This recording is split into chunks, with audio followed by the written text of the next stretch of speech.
et bienvenue pour ce nouveau numéro de l'Actu Bourse, le magazine des sociétés cotées et des tendances de marché. Et j'ai le plaisir de retrouver aujourd'hui sur le plateau Henri Chabadel, directeur des investissements chez BlackRock. Bonjour Henri. Bonjour Laurent. Bon, c'est notre point à mi-année sur les perspectives économiques du second semestre, après 6 mois qui ont été particulièrement agité.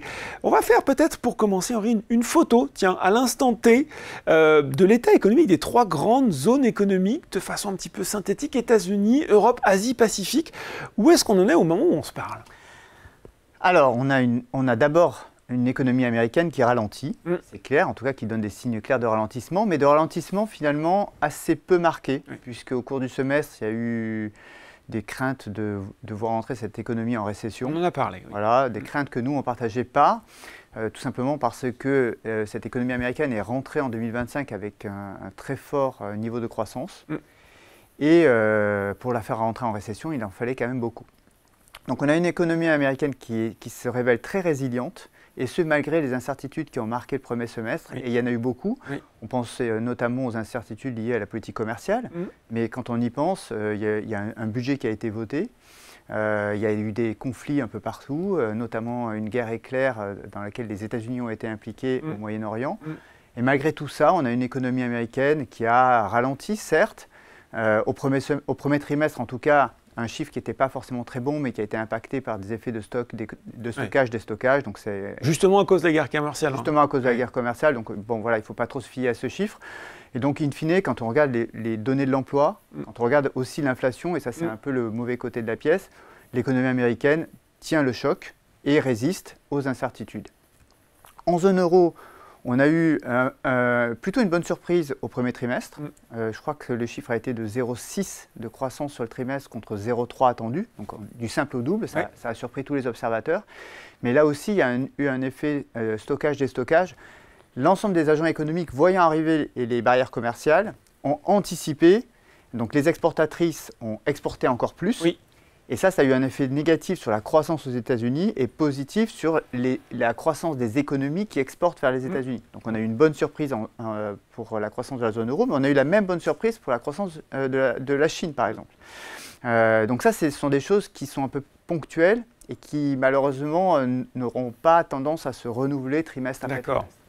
Donc quand on regarde un peu ce qui s'est passé en zone euro, on a les économies exportatrices, notamment comme l'Allemagne, l'Italie, qui se sont effectivement plutôt bien tenues et qui ont surpris positivement. Les économies moins exportatrices, par exemple comme la France, qui ont été sur des niveaux proches de zéro, à peine positifs. Donc là, plus en ligne avec ce qu'on appelle les fondamentaux de la zone euro. D'accord. Et du côté de l'Asie-Pacifique, bon, c'est essentiellement la Chine. La Chine, elle, est engagée de toute façon sur une trajectoire de ralentissement économique, un ralentissement que le pouvoir chinois essaie de modérer le plus possible, malgré des incertitudes elles-mêmes liées à la guerre commerciale avec les États-Unis. Donc je le disais tout à l'heure, plutôt une bonne surprise au premier trimestre. On va voir si ça se confirme trimestre après trimestre, mais ce qui est sûr, c'est que le pouvoir chinois met en œuvre des politiques macroéconomiques, donc budgétaires et monétaires, pour essayer de soutenir la croissance et modérer le rythme de rallentissement. Mais toujours pas de vraie relance côté Chine. Ouais, voilà, mais on l'a attendu pendant longtemps, mais c'est pas comme ça que ça va venir. C'est compliqué de toute façon d'anticiper une réaccélération de la croissance aux États-Unis, en Chine, sachant que de toute façon le pic démographique est passé. Et structurellement, on va dire, l'essentiel des gains de croissance liés au transfert de capacité industrielle est derrière nous. Donc aujourd'hui, la Chine, elle connaît ce que les dragons asiatiques avaient connu avant elle, c'est-à-dire une convergence progressive vers son rythme naturel de croissance. Et ce que fait le pouvoir chinois, c'est d'essayer de faire en sorte que ça se fasse de manière ordonnée. Et comme l'économie est dirigée en Chine, ils y arrivent très bien. Bon, il faut qu'on parle des marchés parce que, vous l'avez dit Henri, il y a des tensions géopolitiques partout, le conflit qui continue entre l'Ukraine et la Russie. On a eu ce conflit au Moyen-Orient avec Israël, l'Iran, vous l'avez dit, l'intervention également des États-Unis, la guerre commerciale, des pics de volatilité sur les marchés et pourtant, au moment où on se parle, finalement, les indices américains qui sont venus à des niveaux records, on a l'impression qu'ils sont capables de tout encaisser, tout digérer, ces marchés, notamment ces marchés américains. Comment on explique cet apparent, je dis bien apparent paradoxe? Alors en mars et en avril, on n'a pas eu tout à fait cette impression-là. On a eu peur. On a un peu, voilà. Et entre le 2 et le 9, en particulier, les marchés américains ont fait peur à beaucoup d'investisseurs, et pas seulement des investisseurs étrangers. Même certains investisseurs américains ont eu un peu peur de ce qui se passait aux États-Unis. Mais effectivement, quand on fait le bilan du premier semestre, on est sur un semestre qui est de bonne facture, au regard de la liste des incertitudes qu'on a pu traverser tout au long du semestre. Alors ce qui, a posteriori, c'est toujours facile d'analyser. Ce qu'on peut dire, c'est que les mauvaises performances qu'on a observées au deuxième trimestre, elles ont été liées à des annonces qui étaient un peu dévastatrices de la part de l'administration américaine et auxquelles le marché, les investisseurs n'étaient pas préparés. Ils ne s'attendaient pas à ce que ce soit aussi fort et aussi violent. Et en fait, il y a eu un phénomène d'apprentissage. C'est-à-dire petit à petit… on a relativisé un petit peu. On a appris à relativiser. Et d'ailleurs, on a aussi appris à connaître cette administration américaine qui se révèle peut-être un peu plus pragmatique que ce qui était redouté au départ. C'est-à-dire que quand il y a eu cette espèce de panique entre le 2 et le 9, le 9, on a eu l'annonce d'un délai de 90 jours avant imposition effective et de négociation. Et évidemment, ça n'a pas changé fondamentalement la donne, mais ça a donné du temps. Et donc, ça a permis aux investisseurs peut-être de relativiser un peu leur réaction initiale qui avait peut-être été excessive. Et donc, par rapport à la peur qu'il y avait eu au départ, cette peur s'est un peu tassée et le focus des investisseurs s'est porté plus sur les fondamentaux. Et du côté des fondamentaux, objectivement, quand on regarde la croissance, on en parlait il y a un instant, elle ralentit mais de manière modérée. Les craintes de récession ont totalement disparu du paysage.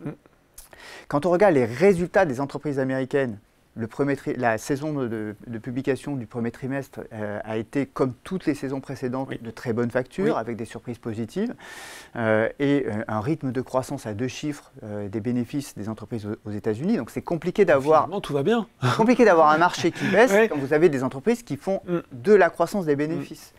Qu'est-ce que vous avez eu? Vous avez eu aussi un vote du budget. Donc, il y a eu beaucoup d'incertitudes, mais finalement, le budget a été voté aux États-Unis. Et c'est un budget qui est quand même assorti d'un certain nombre de déficits, qui ne sont pas forcément en réduction par rapport à ce qu'on avait connu dans l'administration précédente. In fine, le déficit budgétaire, c'est quelque chose qui est plutôt positif pour la dynamique de croissance. Les allègements d'impôts. Voilà. Il y a eu effectivement un conflit, mais ce conflit a été de très courte durée. Donc ça a été une guerre éclair. Et ça, finalement, pour les marchés, c'est typique du non-event. D'ailleurs, même les prix du pétrole ont finalement beaucoup réagi. Exactement. Et d'une certaine manière, c'est un conflit très court qui est venu ramener le calme dans une zone qui était très perturbée et qui aurait pu avoir, et dont les perturbations auraient pu avoir un impact plus long sur les prix du pétrole. Or, on sait que cette administration américaine recherche à faire baisser les prix du pétrole, donc c'est peut-être la raison pour laquelle ils sont intervenus pour mettre fin à un conflit qui risquait de pourrir et de durer un peu à l'image de ce qu'on observe en Ukraine. Donc voilà, donc in fine, les investisseurs se sont repositionnés sur les fondamentaux. Les fondamentaux ne sont pas mauvais.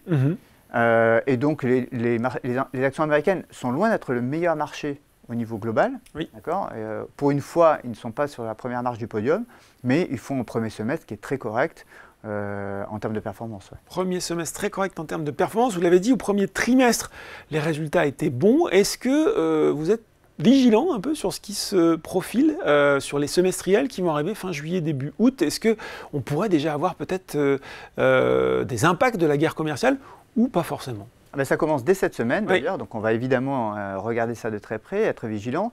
Ce que je peux dire, c'est que la communauté des analystes est extrêmement vigilante puisqu'elle a révisé à la baisse les anticipations de croissance, c'est-à-dire ce qu'elle attend, ce qu'elle s'attend à voir publié par les entreprises américaines. Mais elle a tellement révisé à la baisse qu'aujourd'hui, le risque d'avoir une mauvaise surprise est quasiment nul. C'est-à-dire qu'on est sur une croissance qui est aux alentours de 5% des bénéfices sur le trimestre.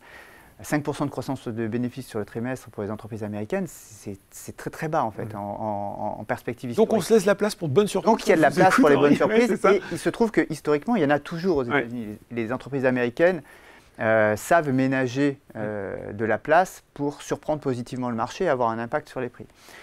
Donc globalement, on va observer effectivement ce qui se passe.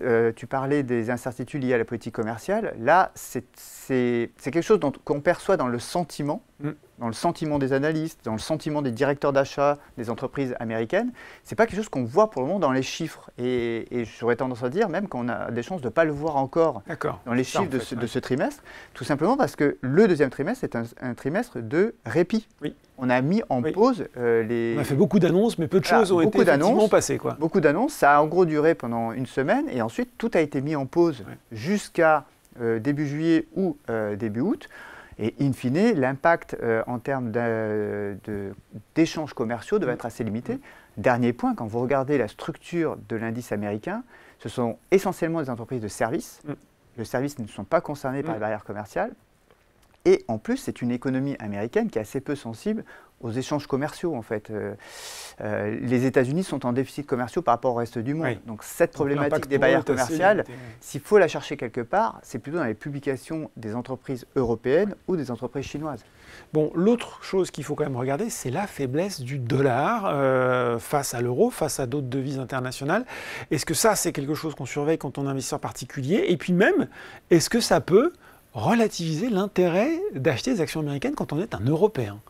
Ah, ça, c'est une très bonne question, et c'est la question qu'on s'est un peu tous posée au cours du premier semestre. Sachant que le dollar, du point de vue de l'investisseur européen, est traditionnellement un actif de diversification. C'est-à-dire que c'est quelque chose qui permet de modérer le risque qu'on a dans un portefeuille diversifié, en particulier le risque de nature action. Et ça n'a pas marché au deuxième trimestre. C'est-à-dire que quand les actions américaines ont baissé, quand tous les marchés d'actions ont commencé à baisser, le dollar a baissé contre l'euro. Donc le dollar a finalement joué contre nature. Il a augmenté le risque au lieu de le réduire. Alors nous, la manière dont on analyse cela, c'est déjà en prenant un peu de perspective historique. Le dollar sortait d'une séquence très très longue d'appréciation contre toutes les devises.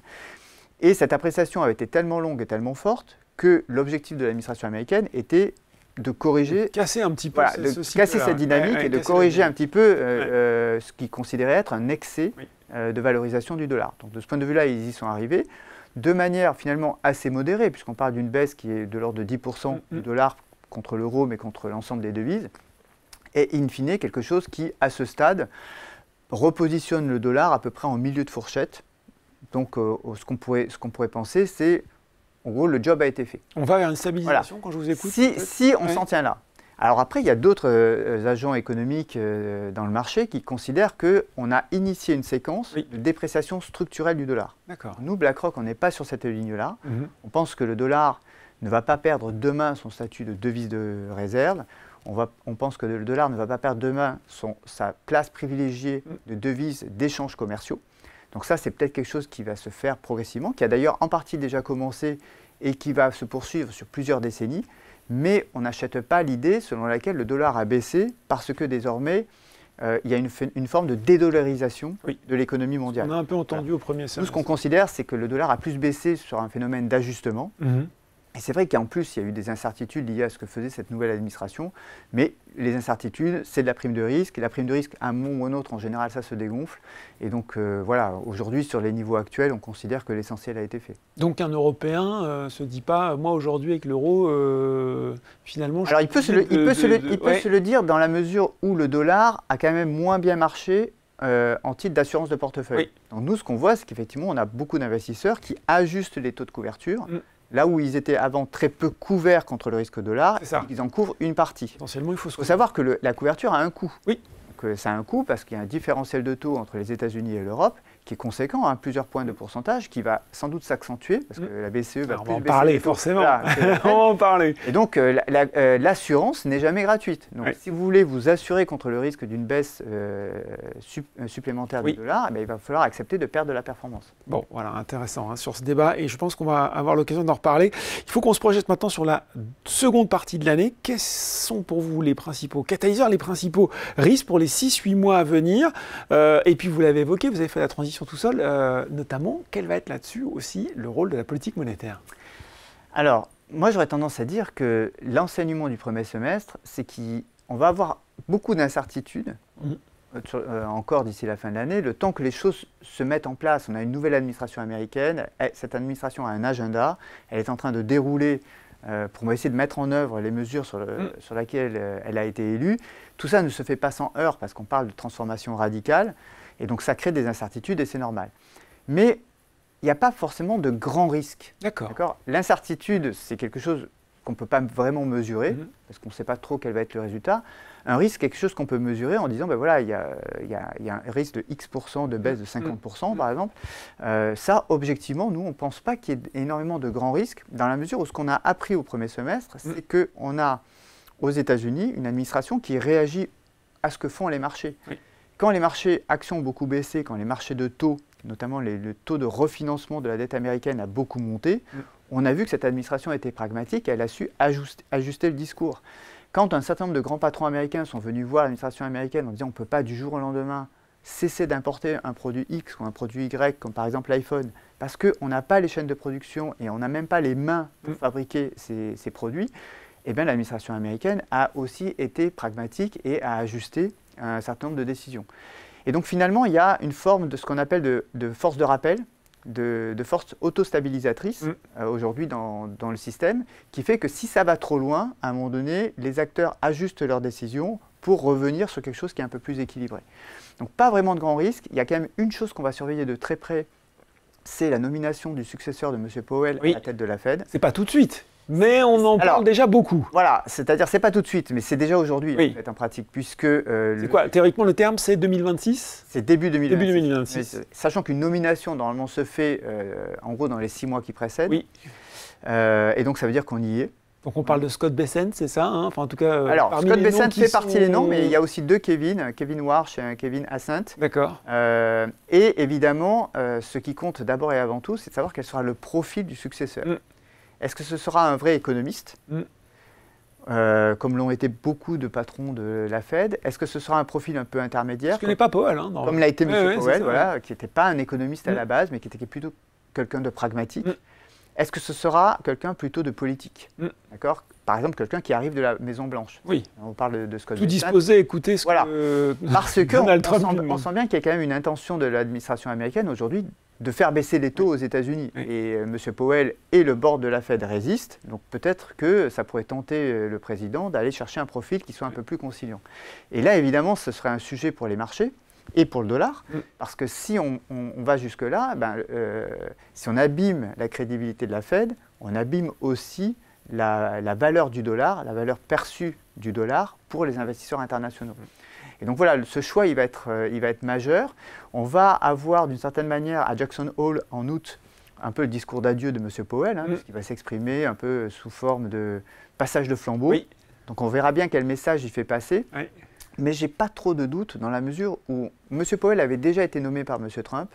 Il avait déjà été perçu comme un profil conciliant. Oui. Et in fine, il n'a pas été du tout. Parce que dès qu'on est nommé patron de la Fed, on est habité par la fonction. On prend la charge. Voilà, on prend la charge, on incarne une institution.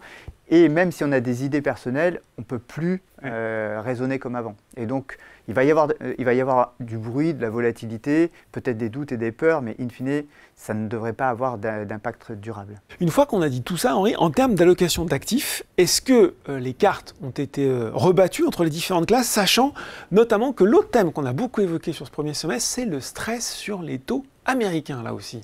Alors, américains et français aussi. Oui, je ne vais pas le dire. Alors, américain, ça a été très ponctuel. Ça s'est produit entre le 2 et le 9 avril. Oui. Les taux ont très fortement monté alors même que les marchés baissaient. Phénomène atypique, et alors même que le dollar baissait, deuxième phénomène atypique. C'est ça qui a conduit l'administration américaine à changer son fusil d'épaule. Exactement. Et depuis lors, les choses sont revenues un petit peu à la normale. On a même eu aux États-Unis, au cours du premier semestre, ce qu'on appelle une configuration Goldilocks. On a des marchés actions qui montent et des marchés de taux qui montent aussi, parce que les taux baissent. D'accord. Mais on a beaucoup entendu, Henri, que ça y est, il y avait là aussi, peut-être d'ailleurs sur la même thématique que la dédollarisation, qu'il y avait une défiance sur la dette américaine, que les investisseurs étrangers ne voulaient plus acheter de la dette américaine. Voilà, mais ça a été assez limité dans le temps quand même. D'accord. Et ça fait partie justement des réactions plutôt bien perçue de cette administration américaine quand elle a su changer son fusil d'épaule et ajuster le discours en mettant en place en particulier ces délais de grâce, de négociation des barrières commerciales. Donc aujourd'hui, quand on regarde la hiérarchie des actifs aux États-Unis, on a en 1 les marchés d'actions, en 2 les marchés de taux. La vraie surprise, c'est la baisse du dollar, mais in fine, on ne peut pas dire qu'on ait eu une vraie remise en cause de la hiérarchie traditionnelle. Les actifs les plus risqués ont le mieux performé. En Europe, c'est pareil. Donc, in fine, c'est un semestre assez classique, en dehors de deux choses. Premièrement, les devises, donc je disais, le dollar qui a beaucoup baissé. Et deuxièmement, les matières premières. Eh oui. Parce que là, on a l'or qui a fait plus 25, on a le pétrole qui a fait moins 10. Donc là, c'est vraiment le grand écart au sein des marchés de matières premières. Alors évidemment, tout ça doit être analysé parce que ça doit nous apprendre un certain nombre de choses. L'or, c'est la recherche de la valeur refuge. D'une certaine manière par les investisseurs traditionnels, mais si vous regardez le Bitcoin, c'est pareil. Bitcoin, c'est l'or numérique des nouvelles générations, et lui aussi, il est à un plus haut. Donc globalement, il y a eu quand même une recherche de diversification de la part des investisseurs qui sont allés soit sur l'or, soit sur le Bitcoin. Et c'est normal parce que le dollar, les taux à un moment donné n'ont plus fonctionné comme actif de diversification, le dollar n'a plus fonctionné comme actif de diversification, il fallait bien trouver quelque chose. Donc ça a été l'or et ça a été le Bitcoin. Le pétrole a baissé, et ça c'est quand même plutôt une bonne nouvelle du point de vue économique, et ça montre que finalement, globalement, ce qui a été fait... Il y a eu des hausses de production déjà aussi. Il y a eu des hausses de production, et surtout il y a eu des annonces de hausse des quotas de l'OPEP. Un peu de manière inattendue. Et là aussi, on y voit la patte de cette nouvelle administration américaine qui veut faire baisser les prix du pétrole. Bon, donc on pas de remise en cause. Ouais, non, pour le second semestre, on s'attend à ce que cette hiérarchie reste respectée. En un, les actions. En deux, les produits de taux. On ne s'attend pas à ce que le dollar refasse un semestre à moins 10. Mais je le disais, attention à l'annonce de nomination du patron de la Fed. Et par rapport à l'euro, en fait, ça dépendra un petit peu du discours du banquier central. Objectivement, aujourd'hui, il n'y a plus de pression inflationniste en zone euro. On a un euro en plus qui s'est apprécié de 10% contre le dollar. On a des barrières commerciales qui devraient quand même être élevées et avoir un impact récessif sur les exportatrices européennes. Donc objectivement, la BCE devrait assez franchement baisser ses taux, en tout cas poursuivre sa séquence de baisse de taux. C'est-à-dire quoi, 1,5%, on l'évoquait? Ouais, un minimum. Un minimum. Ouais. Alors qu'en face... C'est pas acquis dans le discours. Ouais, non mais c'est jamais acquis parce que c'est toujours data dependent. On regarde ce qui se passe sur les marchés et puis on réagira au cas par cas. Mais enfin, on voit bien que réunion après réunion, en fait, on enquille les baisses. Alors qu'aux États-Unis, il semble se profiler qu'on aura une baisse en septembre. Mais comme on rentre dans une séquence où, en plus, on va changer de patron de la Fed, il ne va pas y avoir non plus une très grosse séquence de baisse. Donc le différentiel entre les deux va s'accroître. Et donc ça devrait quand même plutôt soutenir le dollar contre l'euro. Bon, c'est une question tarte à la crème, mais je suis obligé de la poser. Fin de l'année 2024, on regarde la formidable performance de la tech américaine, on se dit c'est incroyable, les niveaux de valorisation sont dingues, est-ce que ça peut aller plus haut? On en reparle au premier trimestre. Il y a une petite baisse sur la tech au début de l'année, et puis au moment où on se parle, qu'est-ce qu'on a? On a Nvidia qui a une capitalisation qui est maintenant de l'ordre de 4 000 milliards de dollars. Question, ça reste encore et toujours un incontournable dans la stratégie d'investissement, la tech US. Je suis surpris que tu sois surpris. Non, mais parce que nous, on dit depuis 2 ans que la tech US, en fait, s'inscrit dans ce qu'on appelle une méga force, qui a commencé dès l'arrivée d'Internet, d'une certaine manière, mais qui s'est accentuée progressivement, on va dire, qui a vraiment accéléré avec la crise Covid, quand le tech et le digital sont rentrés dans nos vies au quotidien. Et avec l'arrivée de l'intelligence artificielle, a connu finalement une forme de nouveau départ. Puisque là, l'intelligence artificielle, demain, ça peut être l'équivalent des robots dans les usines il y a 20 ans. Donc c'est un phénomène de révolution, non pas industrielle, mais de révolution dans le secteur des services. Donc ça, c'est une méga force. Et ça veut dire quoi? Ça veut dire que les entreprises de la tech bénéficient d'un surcroît de croissance structurelle par rapport à ce qu'on observe dans le reste de l'économie. Et d'une certaine manière, dans un monde qui est plus incertain, les investisseurs vont toujours essayer de se positionner là où ils ont le plus de visibilité. Et objectivement, on va le vérifier sans doute encore à l'issue de cette saison de publication de résultats, mais la tech est un pôle de stabilité en termes de dynamique de croissance dans un monde qui est plus incertain. Donc ce n'est pas totalement illogique de voir les investisseurs à un moment donné revenir sur un actif qui en plus a baissé. Et c'est vrai qu'à un moment donné, la trajectoire de prix, de valorisation du secteur de la tech a été chahutée, notamment après l'annonce de DeepSeek. Où là, du jour au lendemain, on a réalisé que les Chinois étaient là, sur l'intelligence artificielle. Et puis on s'est demandé aussi si finalement tous les investissements consentis pourraient être rentabilisés rapidement. Oui, mais c'est surtout l'avantage compétitif, concurrentiel de la tech américaine sur le reste du monde, parce que vous savez, on est dans un secteur où the winner takes it all, c'est le premier prend tout. D'accord. Et on voit bien Amazon aujourd'hui a un concurrent chinois, mais concrètement, il n'a pas de challenger dans le monde en dehors de ce concurrent-là, etc., etc. C'est pareil pour Google, c'est pareil pour d'autres. Et là, sur l'intelligence artificielle, l'impression générale, c'était vraiment que les États-Unis faisaient la course en tête et ne seraient pas rattrapés. ils allaient acquérir un avantage concurrentiel structurel. Les Chinois ont fait un cadeau à M. Trump la veille du jour où il a été intronisé en lui disant nous on l'a fait pour 10 millions de dollars. Oui. Donc évidemment ça a été un coup de tonnerre. Et c'est pour ça d'ailleurs que le secteur de la tech a commencé à baisser par rapport au marché en relatif à partir à peu près du 20 janvier, donc bien avant la séquence d'incertitude commerciale. Et puis il y a un deuxième effet qui était de dire si le secteur de la tech risque de faire l'objet de contre-mesures, c'est-à-dire que s'il y a des barrières commerciales qui sont appliquées sur les exportatrices européennes par exemple, l'Europe va peut-être se venger en appliquant l'équivalent de tarifs sur les entreprises du secteur de la tech.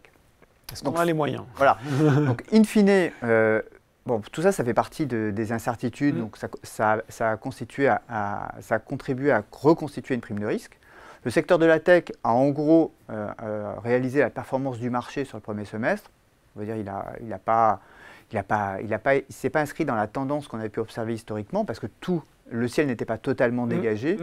Mais ce n'est pas totalement surprenant de voir les investisseurs se repositionner dessus, tout simplement parce que la croissance est là, les valorisations se sont un peu dégonflées et objectivement, le potentiel de surprise est toujours là. Et effectivement, le point que tu évoquais sur Nvidia, quoi qu'on en dise, reste un acteur dominant.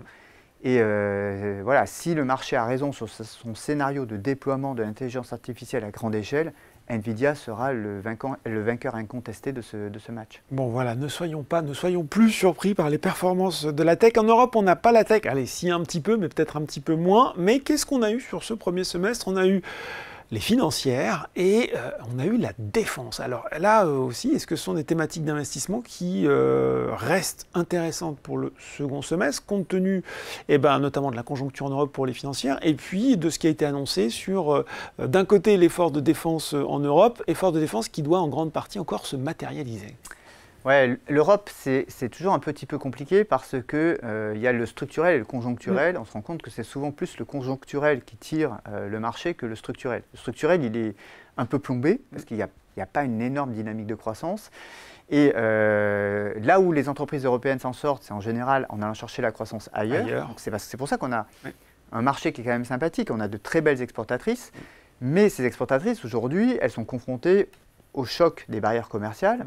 On l'a appris récemment, le taux qui devrait être appliqué à la zone euro pourrait être de 30%. Contre 10 auparavant. Ouais, alors 10 c'était le tarif de base, mais on savait que ça ne serait pas 10. Donc la question c'est est-ce que ce serait 15 ou 20 visiblement, la Commission européenne essayait de négocier quelque part entre 10 et 15, mais là effectivement si on démarre à 30 du côté des États-Unis, il y a quand même peu de chances qu'on atterrisse entre 10 et 15. Et donc, effectivement, ce qui s'est passé sur le marché européen, c'est un peu particulier. D'ailleurs, ça n'a duré qu'un trimestre, le premier trimestre. Sur le deuxième trimestre, le marché européen sous-performe le marché américain. On a eu ce premier trimestre de surperformance, on se dit « Ah, magnifique !» Et ce qui est génial au premier trimestre, c'est qu'on a ce qu'on appelle un alignement d'étoiles. On a la perspective de voir la guerre en Ukraine s'arrêter du jour au lendemain, avec l'élection de Trump et sa prise de pouvoir. On se rend compte que ça ne va pas arriver demain. Voilà, c'est peut-être pour ça que déjà ce vent-là s'est un peu dégonflé. On a eu l'annonce du plan Rearm Europe, avec effectivement des dépenses conséquentes dans le secteur de l'armement. Et puis surtout, on a eu un énorme plan d'infrastructure, de dépenses d'infrastructure en Allemagne, avec de manière encore plus significative le fait que l'Allemagne renonçait à sa règle d'or d'équilibre budgétaire. Donc tout ça a ramené un petit peu d'intérêt, je dirais de confiance des investisseurs internationaux vis-à-vis de l'économie européenne. Bon, maintenant, la manière dont ça s'est traduit au niveau marché, tu le disais, c'est essentiellement au travers de deux secteurs, le secteur de la défense, le secteur des financières. Le secteur des financières, c'est lié à un ajustement des anticipations de taux, plus de baisse de taux de la BCE et des taux longs qui ont plutôt tendance à monter parce qu'il y aura plus de dettes émises, donc ça veut dire de la pente. La pente, c'est la première... Ça, c'est plutôt bien premier moteur de performance des valeurs financières. Donc là, ce n'est pas anormal d'avoir vu le secteur de la finance très bien marcher en Europe. Sur le secteur de la défense, il va quand même maintenant falloir délivrer. C'est ça. Et c'est un sujet parce que il y a certains pays comme l'Allemagne qui ont les moyens d'investir dans leur défense. Tous les pays n'ont pas forcément ces moyens-là. Et surtout, l'industrie européenne de la défense n'a pas forcément non plus les moyens de livrer. Et oui, c'est ça. Pas dimensionné pour surcroît de demande. Aujourd'hui, on voit bien qu'on est sur une séquence où il faut des commandes pour investir. Une fois qu'on aura investi dans des capacités, on pourra lancer des productions et ensuite on pourra peut-être livrer. Donc ça va prendre des années. Et peut-être que la priorité sera peut-être d'aller chercher des capacités qui sont déjà disponibles ailleurs. Et donc on va voir quel est pourcentage exact des dépenses de défense oui. qui sera dépensé dans l'industrie européenne. Dans l'industrie européenne. Ouais. Donc voilà, pour nous, ce n'est pas totalement choquant de voir que le marché européen a bien performé au premier trimestre, mais a perdu son avantage, son leadership au deuxième. On n'a pas joué cette thématique-là. Et on est plutôt resté confiant dans le fait que sur le long terme, le marché US est mieux positionné que le marché européen, notamment au travers des méga-forces que j'évoquais tout à l'heure. Bon, avant de se quitter rapidement, quelques signaux faibles que vous guettez pour les semaines, les mois à venir, Henri?